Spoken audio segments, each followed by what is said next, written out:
Welcome to Laugh, Cry, or Die. This is a comedy disability podcast hosted by two people who live on the far edge of health, normality, and general well-being.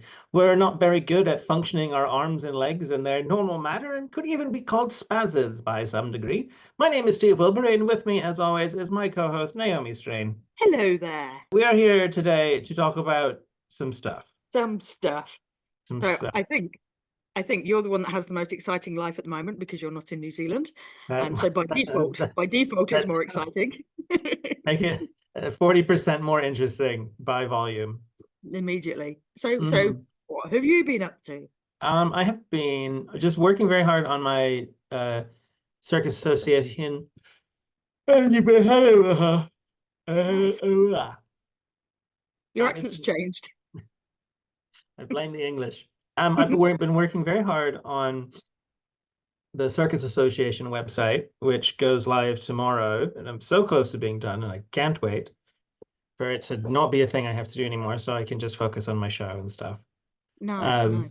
Yeah, That so gives you a I'm bit of going to a momentum. festival next week. I'm not sorry, I can't record next week because I'm going to be in a field with my friends being odd. It's going to be Nice. great. I can't wait. That's really nice. Excellent. Um, Also, my sister-in-law got in touch with you. Did you feel yeah, Rachel famous? said something. I didn't quite get what she wanted. Claire and my younger brother Zach, they realise you're in the UK and wondered if you're going to be near them so they can come and say hello to you. Oh, that's cute. Yeah. Where are they again? My sister-in-law is in Coventry, which is right in the middle where all the motorways converge. So if you're going down south, the motorways go pretty much through where they are. And then Um, my younger brother is on the south coast, so I don't know if you're going that far Not south. going that far, but we're going down to like Wales-ish. So yeah, we could probably swing by for a cuppa. Yeah, well, I'll send you on the map where they are, and then you have a Okay, look, see if you're going near that direction, because right. that'd be really cool. You That could would go be and look at fun. my nephew for me and bring him back in your eyes so I can see him. And then you look into my eyes with your eyes and take them out with your witchy powers, I Oh, presume. oh, collect your visions. Oh man, but I need them for seeing stuff. No, you can share. And then, right, so I have this ridiculous mad plan Oh, for brilliant. end of August. I love those sort of plans. Okay. So I've invented a thing that, my crystal balls, the contact juggling that I do. Yes. So I've invented a thing that lets the ball actually float into the air. Right. And spoiler alert, it uses invisible string. And tell Oh, I thought it was going to be actual yeah, magic. What a oh, letdown. sorry. So Teller from Penn and Teller has a routine using invisible thread that he tells you at the start. He says this, your pen says this is invisible thread, and proceeds to do impossible things with it. And he's Right. taught how he does this twice at two lectures.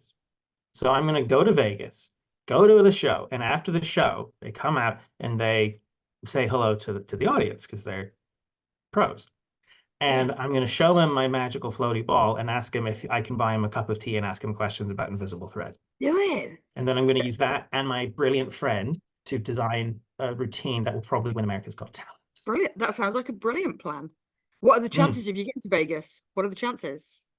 Well, we're going to fly there. It's shockingly cheap to fly to Vegas from Edinburgh. Right. And Tape Face. Yeah. So I actually got in contact with him and sent him a picture of Lewis on his old box. And he was like, yeah, catch up when you're in town. And Tape Face has got a residency someplace. You're making the contacts. That's what you need. That's brilliant. So I'm going to come fresh from my hot Edinburgh run and go schmooze in Vegas for 5 days and then come back to Nelson and be like, ugh. Ugh, Nelson. Yeah. See, it needs you to get famous so that I can get carried along with you without doing anything. What are you talking about? You've edited over 40 podcast episodes. You're a goddamn saint. I know. I'm thinking we need to do something special for episode 50. Mm. Let's do it nude. I think episode 50 should be the one where we take drugs, like meth.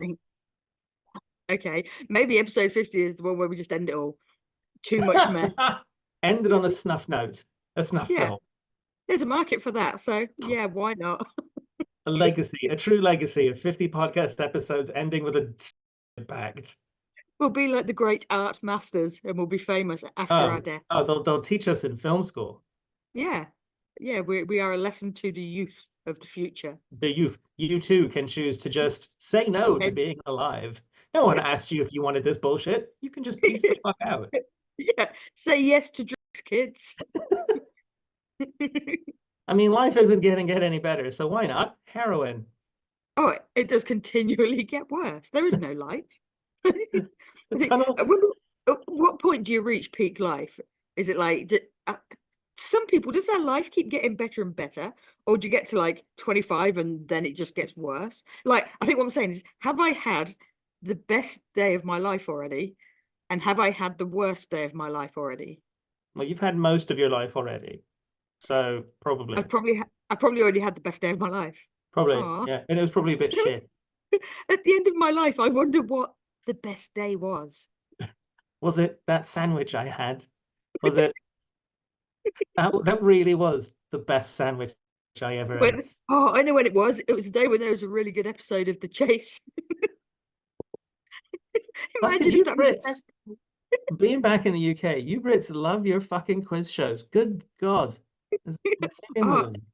I just watched a quiz show that's made me feel stupid. It's called The Devil's Plan, and it's on Netflix, and it's a Korean sort of game show, and they all Mm, live in this house. But the quizzes, the competition things, they're so intelligent and so complicated. It takes like 5 or 10 minutes for them to explain how the game works.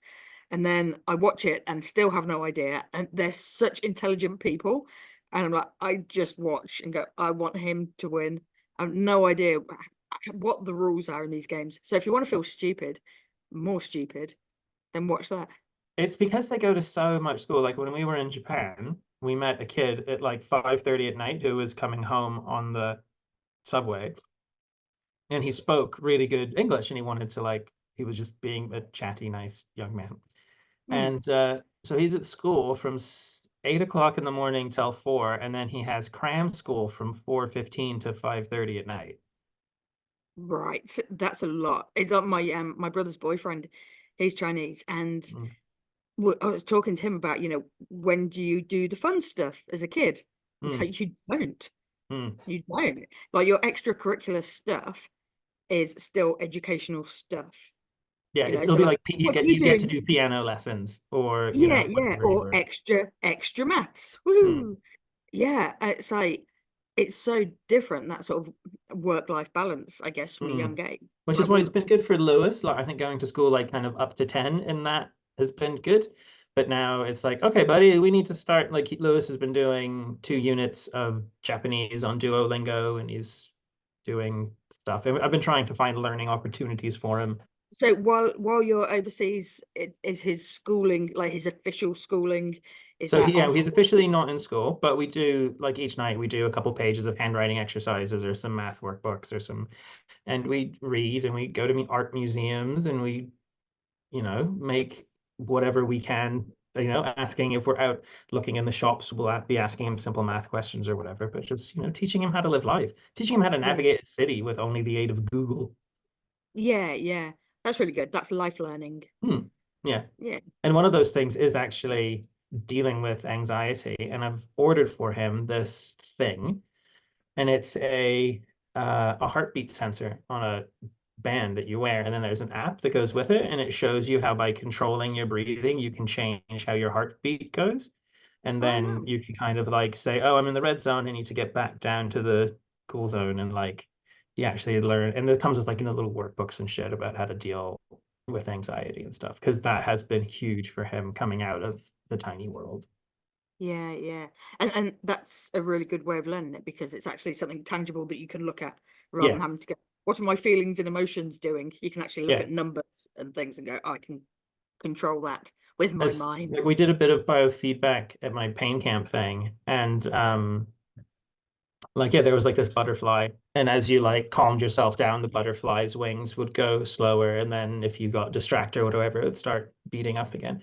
And it Oh, was funny because it ran on this like Windows 95 computer that was ancient, and it was this right, old piece of software that nobody had made another one like it for 20 years or whatever. right, right. And so that'd be all laggy. So you'd be like, I am as calm as I can be, and the wings are still going fast, and then it will catch up with you. Like buffering is like looking at old naked titties. Oh, I feel sorry for you guys in the past. As your Oh, pictures are loading, it's like, oh, it's nearly boobs. It's nearly boobs. Oh, it's the crashed. worst part would be to finish before the boobs got there, and then you're like, well, this whole exercise was just pointless. Could have just used your imagination. Yeah, I could have just We get imagination land. imaginary porn. I Yeah. don't know. Would you rather imaginary porn or real porn? When you say real porn, do you mean live or looking at pictures? Looking at videos, I guess. Okay, so either imaginary porn, watching a video, or seeing it in the lounge. I think imaginary porn, because you can put whoever you like in it rather Hmm. than just watching random people. So I could pick people from that I like and make them do things in my brain. And they can't control me. It's like Nobody can stop me imagining you naked. it's like it's kind of like assault because I'm making them do things and they don't know it. It's like you just in your brain, you've got like two people, but and you're like, we have them like Barbies and just like smash their brain. You're like, now kiss. Should we need to ask people's consent before we imaginarily make them do things? It seems somewhat invasive. Like if people were I thinking think you about would me, need consent before you told someone you were going to tell them. would you Yeah, you'd would be you like, can I mind? tell you something weirdly sexual? And they'd be like, yes, please. I would like to know. And then you could say, I make you undress and do things with Frankfurter sausages and George H.W. Bush is there. And I think that's creepier. If somebody came up to me and said, I need to tell you something. Sometimes in my mind, I make you do things. I think that's worse. You never guess what I but made what you if it do was last just night. like folding clothes or like going shopping? Completely non-sexual situations, but you still got like physically aroused. I think it would still be odd that somebody had dedicated that much time to imagine me doing anything. I'm gonna make you do stuff right now. Oh, Stephen, stop it. No, no, my will. I just saw your knob. Imagine me doing something. Shut your eyes. You're doing a poo. Ah, let me do something pleasant. Okay, you're gardening and you've got a little sun hat on Ah, and nice. little gloves. That's much more wholesome. I like it. Now you're doing my taxes. Now you're paying my taxes. This is That's a great. better one. That's much That's a much better. better one. Yeah, I yeah. would much rather have someone to pay my taxes. What have you been doing drugs wise? Have you been? Just psilocybin, and I got like a full.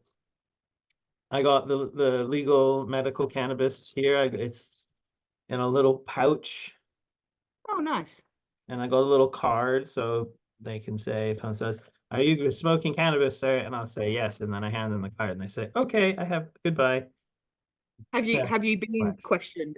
Like, because I imagine that smells like cannabis, or Hmm. is it? Yeah, it's not. But like, there was once I was outside Nelson Airport, and they were just like, "Are you smoking cannabis?" And I said, "Yes, sir." And I showed him my certificate, my thing, and he said, "Okay."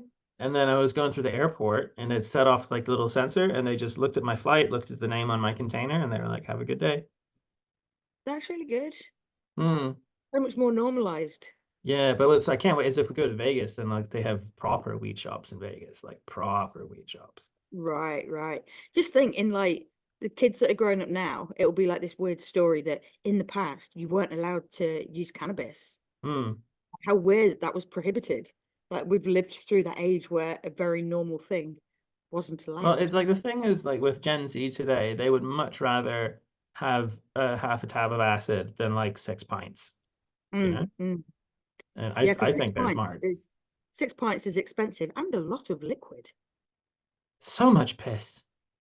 That's why I used to do shots or drink liquor Ah, because it's so much easier, especially like if you go into a gig, like you don't have to carry a bottle or a pint and when there's all people jumping around, you can just go to the bar, have a shot, get back into the crowd again. see, It's that's economical. that's just smart drinking. See, you're I know, right? I'm very good at drinking. You know, I was thinking actually the other day, I want to get absolutely hammered. I want to get shots at the bar. I want to get drinking until your card's declined. I want to get walking up to groups of strangers and inserting myself into their conversations when they really don't want me to be talking to them. I want to be banging into walls. I want to be making best friends in the bathroom with girls who just want me to fuck off. I want to be buying drinks for strangers. I want to be dancing so hard I nearly throw up on the dance floor. I want to wake up the next day with my ears ringing, having lost my voice from talking too loud over music. That sounds And nice. I really am craving the good old days. You should know. You should go. You should go to Twisted Frequency for New Year's. Where and when is that? It's Well, a I imagine it's on New Year's, it's but a I imagine music that's the days. festival up the top of Taka Hill, and it's a barnstormer of a party. Oh, well, see, I used to go to a lot of the, sort of raves and stuff down in my town. I did go to one or two over at Blue Hole over Takeaway. And they were always very good, and they were Mm. always the sort of raves where I remember one that we went to. We went and we had a wonderful time, and then I was staying at that point. I was living at the back of my friend's house, and we got back to hers and went to our respective living quarters and just hid in our caves. Mm. And then it was about 3 days later we regrouped in her lounge, and we're like, okay, do we feel a bit human? It's 3 days afterwards, and it's like, okay, I feel kind of human. So I went to the supermarket, and when I walked in there with the bright lights and people, it was like, I'm not ready yet. I had to run home and get back into my cave. Like, I wasn't capable of the world for almost a week. So yeah, those gigs, those raves were very, very good. I tell you, like the thing, like the Kiwi, like Bush Duffs, a New Zealand music festival. Every European you'll speak to is be like, Kiwis know how to fucking party. Like they know how to get down. Because there's not that immediate entertainment of going to a gig or going to a show. So let's make our own inside our brains. Again, There's nothing else to do, so we might as well go to the fifth dimension of field while somebody plays bass loud enough to liquefy a fish. yeah, again, we're back to imagining things to entertain us. It's a I great did think dream. years and years ago, I did think, will we get to the point where all your nutrition and everything could be in a pill, and all your vitamin that you need from the sun can be got through like a lamp, and drugs can make your mind go on adventures. So in the future, we could just live in a cupboard, and that we'd have an entire life with pills, a lamp, and fun medication. We wouldn't need to participate in the world. Oh my God. We could Stop. just I be in a can cupboard. only get so erect. I do try to keep my my impact on people to a minimum, so I'm very sorry. I posted one of your old videos. I don't know if you saw on the Facebook page. I got a video, shared a link to your YouTube. Mhm. Picture one of your videos where you did the the knife swallowing, the needle swallowing. Mm. I put that on. I thought may as well try and give a little bit of advertising through our Did that? page. I put up one of me juggling the machetes and it got like 7,500 views. Is that on your YouTube or your Facebook? I think it's on my Facebook. All Might right. even be on my Instagram. But it's, yeah, I was like just looking at my page the other day and I was like, huh, people like Okay. machetes. Yeah, of course. It's some good hashtags in that to get people there. Mm. I'll give it, because we haven't got any real disability talk in this. I'll tell you about um my latest seizure. Go on then. So Seizure it had, up. yeah, so I was I'd been visiting someone on Nile Street, and right by there is the Queen's Gardens, which is a nice little park to walk through. Mm. That's my last memory. And then woke up in hospital, normal business, and got home and got a message from a guy that I know from the gym. And he said he found me, there's like a little walkway by the Suter Cafe just down by there. And he was getting his bike unchained and stuff. And he thought there was like somebody's dog, like sitting by a little fence bit by the walkway. Because there's like bushes and stuff around there, and he saw someone's dog. And loads of people were walking past. And then as he had unchained his bike and started up this little pathway, and he saw it was me, and he said people had just been walking past while I'm lying on the ground, like visible. They were walking literally past me. I wasn't like in the Mm. bush or anything. And yeah, people just walking past doing nothing. Like, I find that really, like, I don't expect anyone to look after me, but how can you walk past somebody lying on the floor having a seizure? Like, but he was really good. He looked after me and called the ambulance.